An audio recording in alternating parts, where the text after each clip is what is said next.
When Linda Joanne came on, Carol said, I was hoping to see you. And people who've read the reflection I wrote for the well, hope is a word that I've been thinking a lot about these last few days. And I have been in that process. I came across this theologian. His name is Norman Wurzba, who works at he comes out of Duke University, and he just wrote a book called Love's Braided Dance: Reflections on Hope. And for today, I thought I've kind of ad-libbed a little bit of some of his reflection on hope that I thought I would share for Prayerful Pause today. So perhaps today will be Prayerful Pause for Hope. So maybe we can take a minute in quiet, center ourselves.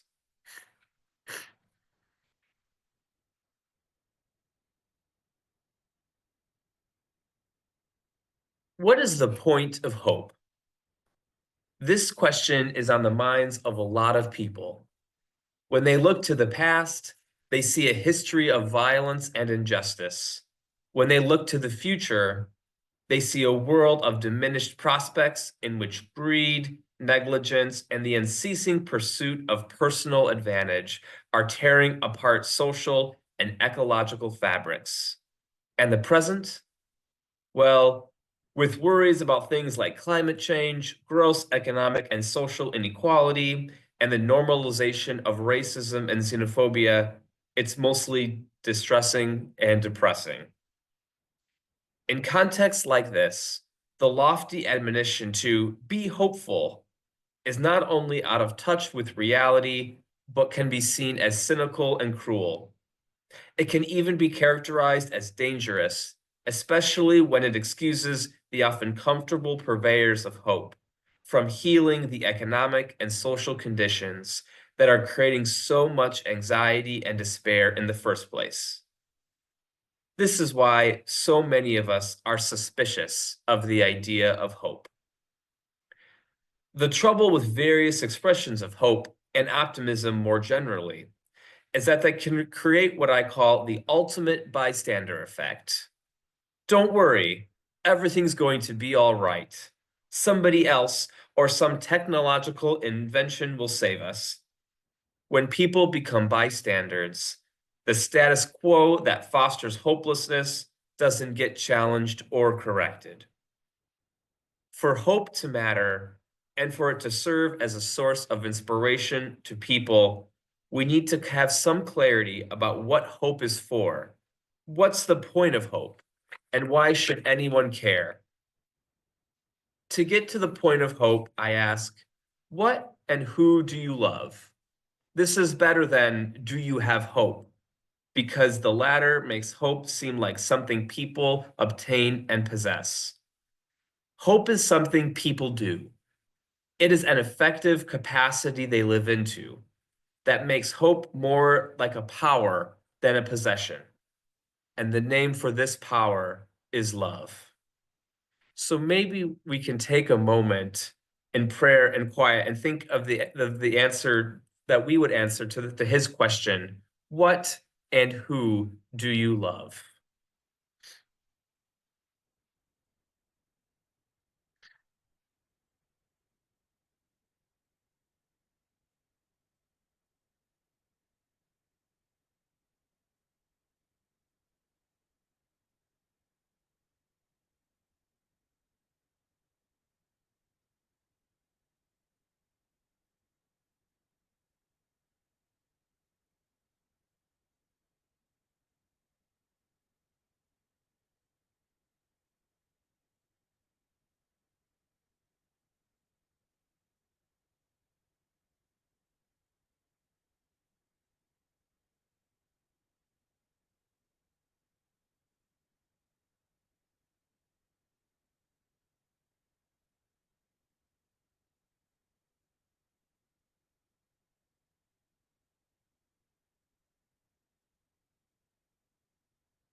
Hope is something people do. It is an effective capacity they live into. That makes hope more like a power than a possession. And the name for this power is love. Hopeful people inspire us because they show that places and people are worthy of our love. They give us reasons to know that striving for a better future is worth it. The point of hope and the reason hope matters in every time and place is that it signals the resolve to work for a future in which people and places thrive together. A future of shared flourishing is worthy of everyone's commitment. Stories of hope are fundamentally love stories. Hope begins with the conviction that someone or someplace is worthy of your cherishing. This means we have what we need to commit to their nurture and protection. I found him, I included, if anyone read the email that I wrote last week, there's a quote from him that I found particularly striking, and I wanted to, he includes it in this reflection.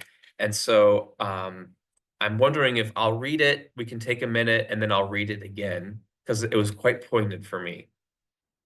Hope germinates wherever and whenever love goes to work. It grows as love takes root in one's world and in one's life. It flowers and fruits when people feel the power of love nurturing and healing the communities through which they live. Hope and love are inseparable because a hopeful way of being depends on the experience of mutual nurture and the feeling that one's life matters and is worthy of protection and celebrating.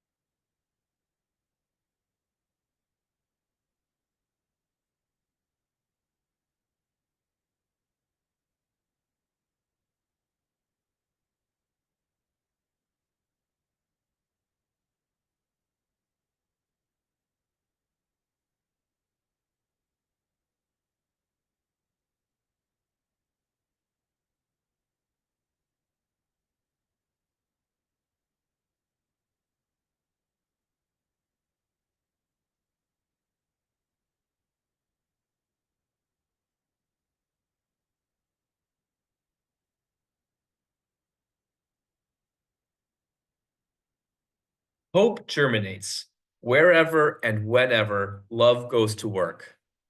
It grows as love takes root in one's world and in one's life. It flowers and fruits when people feel the power of love nurturing and healing the communities through which they live. Hope and love are inseparable because a hopeful way of being depends on the experience of mutual nurture and the feeling that one's life matters and it's worthy of protecting and celebrating.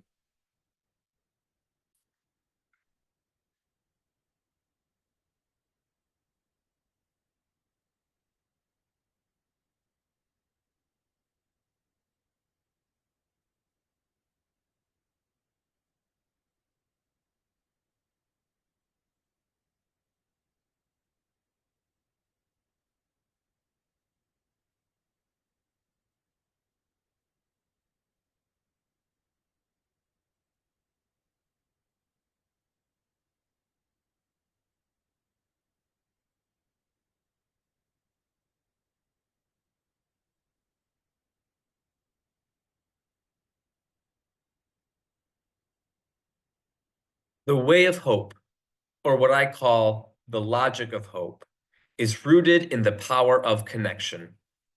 It depends on people coming into the presence of each other so they can see how they can be a help to each other. It depends on building strong relationships so that no one has to face on their own whenever troubles come their way. For many people, hope can feel far off. We can bring it near if we choose to give ourselves to the care of each other.